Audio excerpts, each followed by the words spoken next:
ঘরের মেয়ে তৃণা সাহার হাত ধরে জলসার পর্দায় আসতে চলেছে সম্পূর্ণ এক নতুন ধারাবাহিক সিরিয়াল।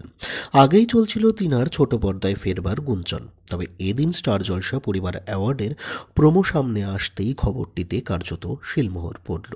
আসলে স্টার জলসার এই অ্যাওয়ার্ড শো এর প্রোমোতে জলসার বর্তমান সিরিয়ালগুলির জনপ্রিয় জুটিগুলোর সঙ্গে সঙ্গে দেখতে পাওয়া যায় অভিনেতা ইন্দ্রজিৎ বসুর সাথে বাইকে চেপে এন্ট্রি নিতে তৃণাকে। আর এটাই যথাযথ ছিল এটা বোঝাতে নতুন সিরিয়ালে তৃণা জুটি বাঁধতে চলেছেন জনপ্রিয় নায়ক ইন্দ্রজিৎ বসুর সাথে। প্রোমো থেকে খানিকটা ধারাবাহিকে তৃণার চরিত্রটি কেমন হতে চলেছে তারও কিন্তু আভাস পাওয়া গেল। প্রোমোতে বাকিরা যেখানে পরেছেন ওয়েস্টার্ন ড্রেস, সেখানে কিন্তু তৃণার পরনে ছিল শাড়ি, হাতে বাজারের ব্যাগ আর আস্ত একটা মাছ। অর্থাৎ আর পাঁচটা সাধারণ ঘরের মেয়েদের মতোই হয়তো হতে চলেছে ধারাবাহিকে তৃণার চরিত্রটি। তৃণা ইন্দ্রজিতের নয়া ধারাবাহিক প্রসঙ্গে কিছু গুরুত্বপূর্ণ তথ্য আপনাদের দিয়ে দেওয়া যাক। শোনা যাচ্ছে এই নতুন ধারাবাহিকটি আনতে চলেছে ব্লুজ প্রোডাকশন হাউস, যাদের সঙ্গে এর আগে তৃণা কাজ করেছেন জনপ্রিয় ধারাবাহিক খোকাবাবু এবং কলের বউ সিরিয়ালগুলোতে।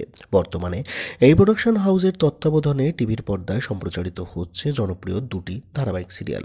একটি হলো জগদ্ধাত্রী এবং অপরটি হলো গীতা এলএলপি। নয়া ধারাবাহিকের প্রোমোর শুটিং শেষ হয়েছে।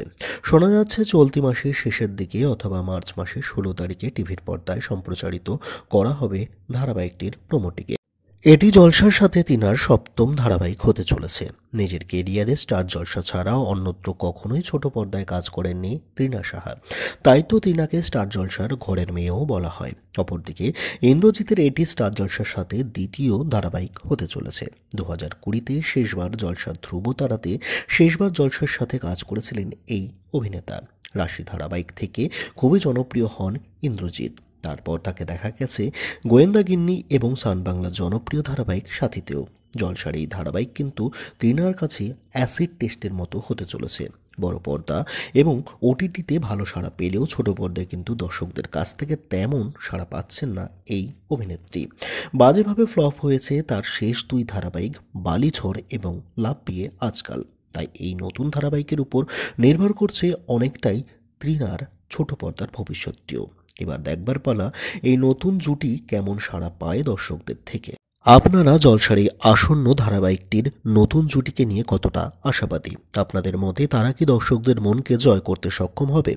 আর হ্যাঁ, অবশ্যই নিজের কেরিয়ারে ছোট পর্দায় একটা খরার মধ্য দিয়ে যাওয়া তৃণা সাহা কি পারবে এই নতুন জলসার ধারাবাহিকের মাধ্যমে একটা সুপার কামব্যাক করতে, নাকি তার পূর্ববর্তী দুই ধারাবাহিক বালিঝড় এবং লাভ বিয়ে আজকালের মতো এই নতুন ধারাবাহিকও নিরাশ করবে তাকে? অবশ্যই আপনারা আপনাদের মতামতটিকে কমেন্ট সেকশনে কমেন্টের মাধ্যমে জানাতে ভুলবেন না।